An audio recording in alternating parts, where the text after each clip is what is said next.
twice so kayo nagkaroon ng pagdinig ukol dito sa anomalous flood control projects. Ang mga nag-testify, una muna si Henry Alcantara, nasundan po nitong si dating Undersecretary Bernardo, at nagkaroon pa ng isang surprise witness na inihirap po ni Senator Marcoleta, itong si Orly Gutesa. Sa inyo pong initial assessment, ito po bang tatlo ay panay credible o meron sa kanila na incredible witness? May credibility kasi may mga details eh. Pero sa tingin hindi lamang ako, pati yung mga nagmamasid, mukhang may kulang sa mga pinahayag nila. So tingnan natin kasi inaalaw naman natin na kung gusto nila mag-supplemental na affidavit or testimonya, pwede naman sila magdagdag. So yung iba na may kulang, pwedeng nakaligtaan nila o pwede hong meron silang pinoprotektahan? Either, no? Pwedeng both. Kasi mahirap din namang alalahanin lahat yan. Hindi naman sila pwedeng basta magsalita nang wala sila pinanghawakan. Katunayan, di ba, makita mo sa testimonya ni Alcantara at saka ni Bernardo, Opo. Lagi may reference sila eh. May Annex A, di ba, meron silang reference at ang assumption doon, meron silang pinanghawakan na record. Pero kung may pinangahawakan na record, bakit po parang magkaiba sila pagdating dun sa kickbacks, magkaiba ng porsyento yung sinabi po ni Alcantara at saka po nitong si Yusek Bernardo, tama po ba? Parang magkaiba sila. Tama. Hindi resolve yun. Kailangan ma-resolve yun. Pero pagdating ho dito kay Gutesa, na sabi nyo nga, nagulat din po kayo, wala po naging violation si Senator Marcoleta na hindi po ito na-coordinate sa inyo at na pinirisinta na lang niya ito during the hearing? Alam mo, all throughout these hearings, nirelax ko naman yung rules eh. Opo. Kung susundin natin strictly yung rules, dapat 3 araw bago humarap, meron na silang ipapakita mo ng affidavit, pagkatapos para ma-notify yung ibang mga miyembro. Nirelax natin yon for some practical reasons. Unang-una, kung halimbawa sina Alcantara at saka si Yusek Bernardo, kung ipapauna na agad yung kanilang mga affidavit at i-distribute sa mga members, pwedeng along the way merong makapag-intervene at magbago sila ng isip. Ganun yun eh. So, hinayaan ko na lang, nirelax yung rules. In the same manner, na maski kagulat-gulat yung ginawa ni Senator Marcoleta. Kasi pwede naman siya maski bago magsimula yung pagdinig, di ba? Maski nung araw din mismo na yon, pwede niya akong bulungan eh. Mamaya meron lang ako ipipresent na isang testigo. Parang kortesiya lang dahil ako yung chairman. Hindi yung lahat binubulaga, pati ako nabulaga, na bigla na lang sa manifestation niya nung dumating yung kanyang time slot. Sinabi niyang gugugulin niya at sabay tawag. Hindi naman siya ang chairman. Ako dapat ang tumatawag hindi siya eh. So ano magiging action nyo dun, sir? Maghihigpit na ba kayo? O kung dati ni-relax nyo, ngayon medyo magiging stricto na po kayo? Dapat may alintuntunin. Alam mo, kortesiya, hindi naman nakasulat yan sa rules eh. Dapat yan, nasa tao yan eh. Kung meron kang kortesiya sa kapwa mo, lalo sa chairman, hindi mo na kailangang i-impose sa'yo yan, di ba? So ano nakikita nyo agenda, sir? Meron bang intention para i-redirect yung takbo ng inyong investigation doon sa pagbigla na lang niyang pagpepresenta ng witness na hindi man lamang for courtesy ay in-inform kayo kahit before the start ng hearing? Those are two different things. Hindi ko naman na mako-conclude na dinire-direct kasi isa pa rin ang direksyon ng pinatutunguhan eh. Kasi ilang beses nabanggit halimbawa na si Congressman Saldico. Yung pa rin naman ang binanggit ng kanyang testigo at nadagdag nga si Speaker Romualdez. So wala naman pagre-redirect. Ang sa akin lang, yung konting kortesiya lang sa komite, hindi dahil sa ako yung chairman. This goes through, maski kaninong chairman. Maski pabulong man lang na mamaya meron akong ipipresenta. Yun lang naman eh. So sir, paano to? Na background check nyo na po ba itong si Gutesa? Meron ng pangunang mga information na dumating. Ang issue rito, Sally, alam mo, hindi sa akin issue yung as far as the committee, first, yung sustansya, yung importante eh. Ano ba sustansya ng kanyang affidavit?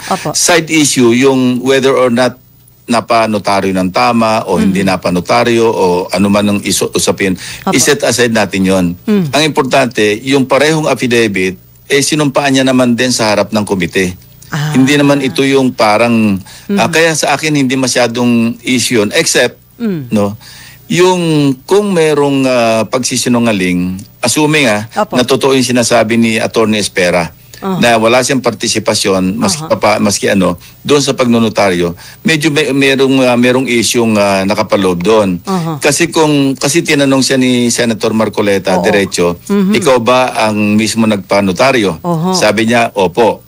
So kung nagsinungaling siya doon, medyo maski pa paano may effect yun doon sa pangkalahatan ng kanyang salaysay. Kasi di ba mga abogado na mismo nagsabi, pagka false in one thing, false in everything, di ba? Merong ganong paniniwala ang mga abogado.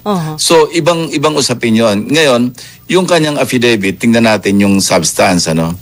Kung ito'y hindi marirefute, if not refuted or corroborated ng iba pang ebidensya, matibay yun.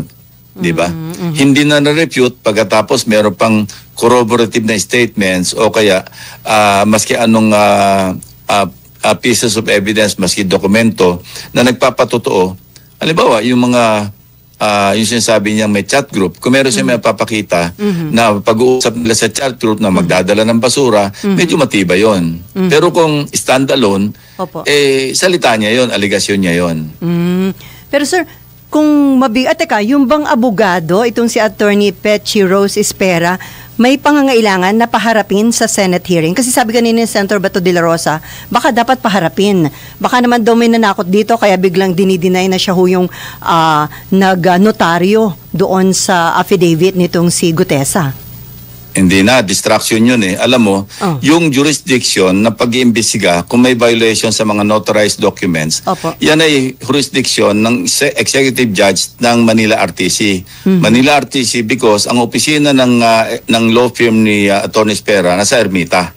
Kung ito nasa Quezon City, executive judge ng Quezon City. So as we speak, ang alam ko, nagsisimula na ng pag-iimbestiga yung executive judge ng Manila Regional Trial Court. At ito'y nasa kanyang jurisdiction. Hindi na namin dapat pakialaman yun na ipapatawag po si Attorney Espera, paharapin pa namin, tatanungin pa namin. Merong opisina o merong office ng executive judge ng Manila RTC. Sila na mag-imbestiga at hihingi na lang kami ng kopya o kaya na makapi-furnish na lang kami kung ano resulta. Kung totoo bang humarap si Gutesa, siya'y napanotaryo at nagsisinungaling ba si Attorney Espera o si Gutesa ang nagsisinungaling, may bearing yon sa aming investigation. Sabi ko nga, ito, assuming hypothetical. Halimbawang ang lumabas sa investigasyon ng Office ng Executive Judge na Manila RTC ay si Espera, Attorney Espera nagsisinungaling. Matibay on its own ang affidavit ni Gutesa. Pero kailangan pa rin itong, kung walang magre-refute nito, walang kokontra, at makapagdagdag pa siya ng corroborative evidence para susugan yung kanya affidavit, napakatibay nun. Ngayon, kung lalabas naman sa investigation ng executive judge ng Manila RTC na si Espera pala hindi talaga nagpunta doon sa law office para magpanotaryo, medyo apektado yung kanyang salaysay. Kasi sabi ko nga, di ba, falsus in uno, falsus in omnibus. Ganun yun. So pwede maapektuhan yung credibility nitong si Gutesa. Correct. So sir, doon sa initial na pero ang emphasis ko nga, Sally, para pakialaman pa namin yung aspeto na yon, ipapatawag pa si Attorney Espera, parang pa-distract na kami, para na kaming lumilihis na sa aming direction bilang committee, bilang Blue Ribbon Committee. Pero sir, doon sa inyong initial na pag-background check, talagang kusa ba yun talagang initiative nitong si Gutesa na mag-testify o may handler po siya? Yun ang hindi ko alam. Malalaman natin yun, una-una, pagka nag-imbestiga yung executive judge. Pangalawa, kung merong lalabas o merong maipipresenta na sabi ko nga, magko-corroborate o magre-refute. Dalawang bagay yun. Kung mag-corroborate, dagdag sa kanyang kredibilidad. Kung i-refute at wala naman siya maidagdag na corroborative na statement o dokumento, medyo hindi siguro uubra yun. Mananatiling aligasyon yun. So sa ngayon po, walang nag-aabiso sa inyo na gusto namang humarap sa Blue Ribbon Committee hearing para i-refute yung naging testimonya po ni Gutesa? Wala naman, except doon sa lumabas na naman sa news na mayroon dalawa na kumukontra. Pero hanggang hindi naman humarap sa committee, paano namin mere-record yun doon sa Blue Ribbon Committee? Pero sir, since mabigat yung allegation ni Gutesa dahil limpak-limpak na, sabi nga, basura, yung pala pera yun, na nade-deliver kay Congressman Saldico at dating Speaker Romualdez. To make it fair, bibigyan ba ng pagkakataon ng Blue Ribbon na sumagot sila sa inyong hearing dahil doon ginawa yung allegation laban sa kanila? Well, yes. Karapatan nila yun. Na kung sakaling sila gustong humarap sa committee, humarap sila para i-refute nila. Tulad halimbawa, yung naipalabas ng statement ni dating Speaker Romualdez na paano siya magdi-deliver do sa bahay na yun, under renovation since January hanggang December. So yun yung mga, pero hindi pwedeng pumasok sa record yun ng Blue Ribbon Committee kung wala naman siyang testimonya sa komite kasi press statement yun eh. Pero walang plano po na invite dahil sabi nyo nga, ino-observe nyo yung interparliamentary courtesy. So, nasabi ni Senator Kiko, magko-caucus ba kayo para pag-usapan ano yung gagawin? Kung pwede bang i-invite, tama po ba yun? Pwede kami mag-caucus. Siguro kung imbitahin namin, idadaan namin ito sa leadership ng House. Hindi namin i-co-course directly do sa mga congressmen. Kasi ang interparliamentary courtesy, hindi naman ito nakadirect sa individual members. Ito yung naka-accord mismo sa institution, do sa lower house. At kung lower house naman, naka-accord ito, yung courtesy na yon do sa Senate. So, yun kasi yung iba hindi naintindihan yung interparliamentary courtesy. Akala nila, courtesy na yung kay Saldico at saka kay Speaker Romualdez o kay Congressman Toby Chanco. Mali yung kanilang pagkakaintindi. Pag sinabi na ano ba yung interparliamentary, parliament, yung interbody o interparliamentary, ibig sabihin both houses ang nagre-respetuhan, hindi yung Senate na ina-accord yung kortesiya sa individual members. So sir, ito, meron talaga kayo so pwedeng gawin dyan, Selly, susulat kami sa speaker. Sasabihin namin kung pwede maimbitahan, maipadala nyo yung ito si Congressman so and so, kung sino man yun. So sir, ano yun? Unless mag-volunteer. Sumulat halimbawa si Congressman Tiangco. Voluntarily nagpunta siya. Noong nakaraan din, nung dating chairman ako ng public order, nag-request si na Congressman Veloso dahil naungkat yung pangalan nila doon sa tungkol sa illegal na droga. Pinagbigyan ko kasi may sulat sila eh. Voluntary yon. Pero hindi yung parang iimbitahan ko si Congressman Veloso, iimbitahan ko si Congressman Tiangco. Idadaan namin doon sa leadership ng House. In this case, pwede namin sulatan si Speaker Bogie D na kung pwedeng ipadala nyo sa amin yung inyong miyembro. So sir, ito, kinukonsider nyo pa, magkukokus pa kayo, or decided na kayo na sumulat kay House Speaker Bogie D? Kung hihilingan ng mga miyembro mag-caucus, pag-usapan namin, di ko ano yung makakabuti sa investigasyon o sa inquiry na ginagawa ng Blue Ribbon, di yun ang susundin namin. Kasi ako, presiding ako, chairman ako, pero siyempre, majority pa rin yung masusunod kung anong gusto nila. Pero kayo po, personally, sa tingin nyo better na sumulat kay Speaker Bogie D at imbitahan sila kasi nga sa Blue Ribbon sila na akusahan, and then to make it fair, mabigyan sila ng tsansa na sumagot? Actually, si Senate President dapat ang susulat kay Speaker Bogie D. Sir, paano yun? Ilan din sa inyong mga kasamahan na nasa minority ang nabanggit ng ilang witness?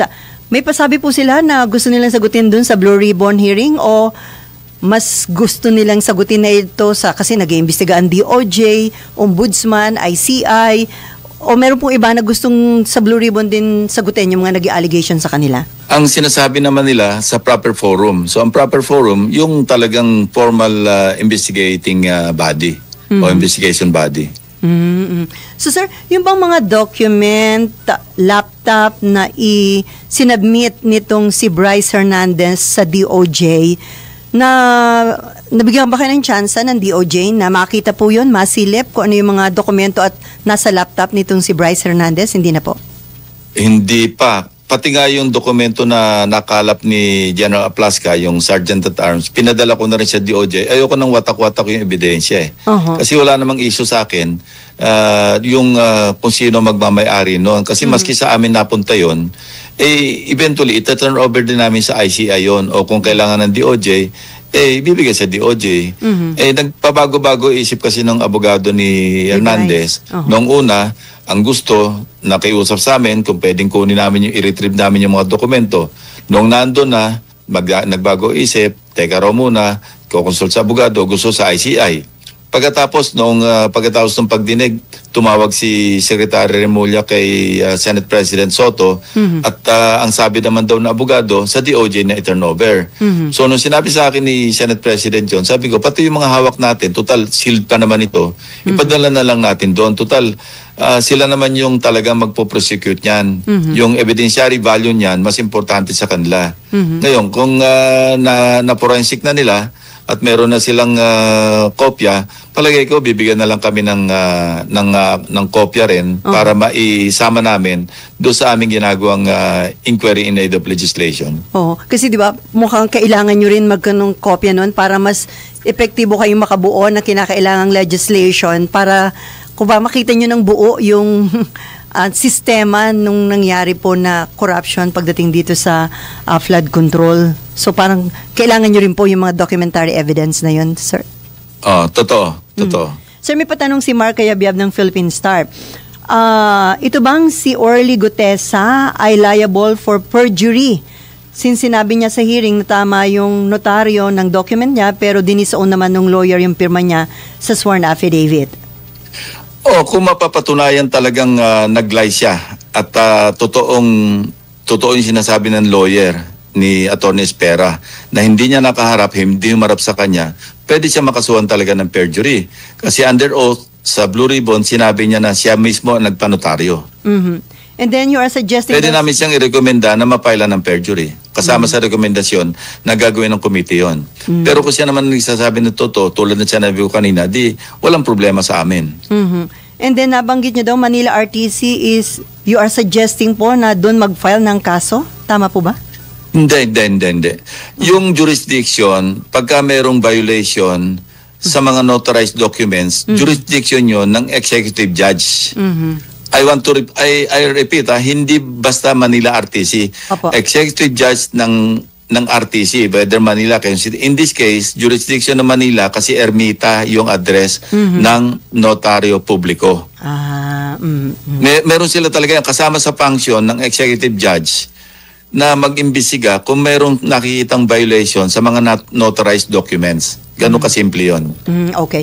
Anyway, sir, ilan po sa inyong mga kasamahang senador ang nag-express ng concern kasi parang dun sa mga nagte-testify sa inyong hearing, nafo-focus lang daw parang sa mga senador na umano'y involved dito sa anomaly. Baka daw po masira na, baka intensyon na masira ang Senado bilang institution. Wala kami magagawa kasi tuturuan namin, magturo kayo ng congressman.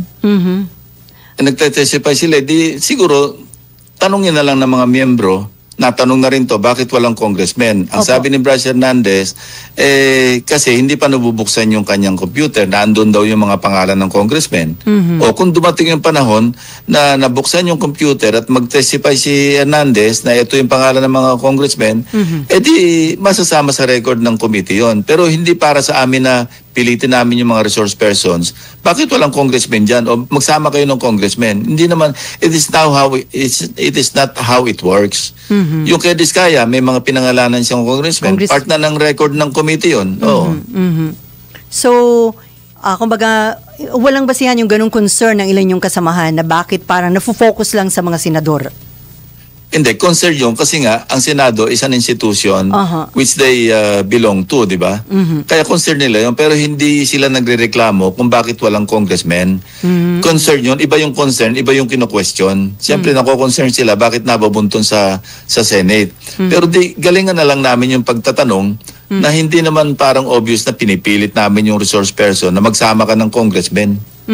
So sir, ito na ba yung mga talagang magiging malalaking testigo dito sa investigasyon nyo? Itong si Alcantara, si Bernardo, tapos nadagdag nga si Gutesa, o meron pa po na mga malalaking witness na pwede pang makapagbigay ng mga dagdag na ebidensya sa mga sangkot sa anomalous flood control projects? Hindi ko alam, honestly, hindi ko alam. Kasi itong sina Alcantara, sina Bernardo, kusan loob naman sila eh. Hindi na wala naman namimilit sa kanila. Si Alcantara nga, deny ng deny. Pagkatapos noong nakontempt at nakulong, nakapag self-reflect siguro, biglang nagpahatid, nagpasabi na meron ng prepared affidavit. No? Wala kaming hand, wala akong nalalaman na senador na merong hand do sa pag-prepare ng kanyang affidavit. Nagpasabi lang siya na meron nagpasabi na meron ng affidavit at magsasalita na. So, ganon. Ito po bang hearing ng Blue Ribbon, sa tingin nyo magtatagal pa o mga 1 or 2 hearings, mag-a-assess kayo kung dapat pang magtuloy-tuloy? Yung hearing noong Thursday, afternoon, may usapan kami ni Senate President kasi apektado na rin yung participation ko, ako particularly, at sa ilang senador, doon sa budget. Kasi maski si Senator Sherwin Gatchalian, kinancel niya nga yung kanyang budget hearing noong Huwebes kasi marami siyang gustong tanungin din sa Blue Ribbon. So initially, ang napag-usapan namin, parang halfway magre-assess tayo. Ano na ba tong narating ng inquiry na sinasagawa ng Blue Ribbon? Parang respite lang. At the same time, i-review namin yung mga records. Parang hindi agad-agad. But, if there is an urgent reason or development na kailangan tumawag ng pagdinig, di katawag ulitan ng pagdinig. Pero kung wala naman, gugugulin na lang namin itong mga ilang araw na ito, maski linggo, na mag-reassess at the same time, mag-participate kami. Kasi ano ko rin yan advocacy ko yung budget hindi na rin maka-attend doon. Naka-attend lang ko, BCC. Pagkatapos yung tinatawag ko mga crumbs na, may mga crumbs na budget, yung maliliit na offices like AMLAC. Bukod doon, hindi pa ako nakaka-attend doon sa iba Lalo ngayon, October 10, nakasalang yung DPWH. Sa akin, importante yon kasi nandyan yung focus ng mga kontrobersiya. So sir, kailan kayo mag-a-assess? At ngayon, wala pa kayo nakikita na urgent para magkaroon uli ng hearing, kaya walang bagong schedule ng Blue Ribbon Committee hearing? Wala akong nakitang may urgency. Kaya ngayon, nag-uusap tayo, siguro Monday, sasabihin ko yung mga staff, pati yung broom, na teka, i-review natin lahat yung mga nakalap na natin at tingnan natin kung pwede kaming gumawa ng partial committee report na inaalaw naman ng rules, di gagawin namin. Para lang, parang review na rin, parang eto yung so far narating natin, ano ba yung gusto nyong way forward? Yung ganon. So sir, dito sa nangyayari na ilang senador at ilang dating senador yung nababanggit na umano'y tumanggap ng kickbacks, paano nyo i-describe ang sitwasyon ng Senate ngayon? In crisis ba yung Senate? At kung in crisis, bilang kayo po, Senate President pro tempore, kayo yung nasa leadership ngayon, ano yung inyong gagawin para maibalik yung tiwala po ng publiko at huwag masira yung integridad, reputasyon ng Senate bilang institution? Hindi natin may itatanggi na may krisis sa Senado ngayon kasi ilan na rin yung mga miyembro namin, incumbent saka yung dati, ang nabanggit, ang nasangkot. No? Kaya talaga mayroong krisis na dapat harapin at dapat natin tanggapin. Ngayon, moving forward, timing nga na meron tayong budget deliberation para sa 2026 budget. Ako initially, sa pag-uusap namin, pinopropose ko nga na dapat nga meron kaming meeting ng leadership ng House at saka leadership ng Senate nung Friday. Kaya lang merong bagyo, hindi natuloy, na-postpone ito.